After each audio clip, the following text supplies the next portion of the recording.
just definitely something we'll never forget. What's the difference between this video and this video?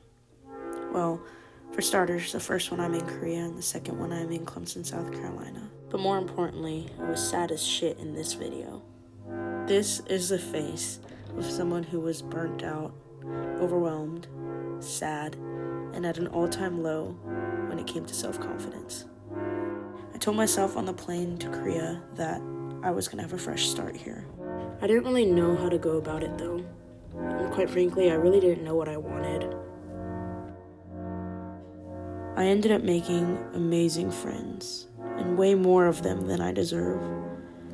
They probably have no idea how much of an impact they had on my time in Korea. Within weeks, or even days, these people became my support system. We celebrated the smallest victories. They laughed at my jokes when they weren't even funny. They called me pretty when I looked so disgustingly ugly. They called me cute when I was being a complete dork. They supported every little endeavor that I ever embarked on. In these short 4 months, I grew so much love for these people. And that's when I realized, if these people can learn to love me in less than 4 months, why is it taking me so damn long to learn how to love myself?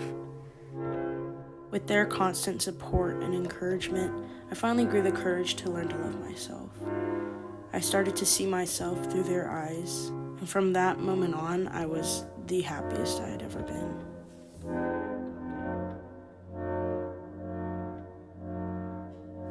When I think of these people and the relationships that I made in Korea, I think of the word 든든해 in Korean. It can mean a lot of different things in a lot of different situations, but Papa Go tells me it means reliable. I think this word is a little stronger than the word reliable. I think of a person who will be there for me whenever I need them, someone who will protect me at any chance they get, someone who will be cheering me on at the end of the finish line. I think of someone who will love me in my rawest form. Knowing that I had a group of people that did all of this for me made me grow a lot more confident to be whoever I wanted to be.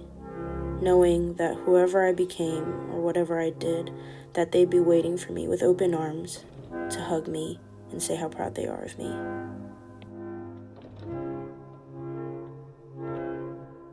When I got back to America, the first couple months I spent moping about the fact that I wasn't in Korea anymore. I think I tied my happiness with the geographic location that is Korea, when in reality my happiness was rooted in a much deeper place.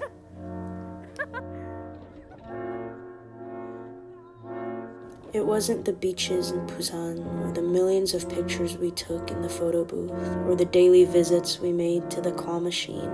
And although they were a lot of help, it wasn't just the friends that made this experience life-changing. It was the fact that for the first time, probably in my whole life, I was unapologetically myself, with no pressure of trying to act a certain way to please somebody. I just did whatever I wanted, whenever I wanted, acted however I wanted, in front of whoever I wanted. At first, my mindset was, who cares, I'm never gonna see these people again. But I would do anything to see them again, because they were the ones that taught me the greatest lesson while I was in Korea.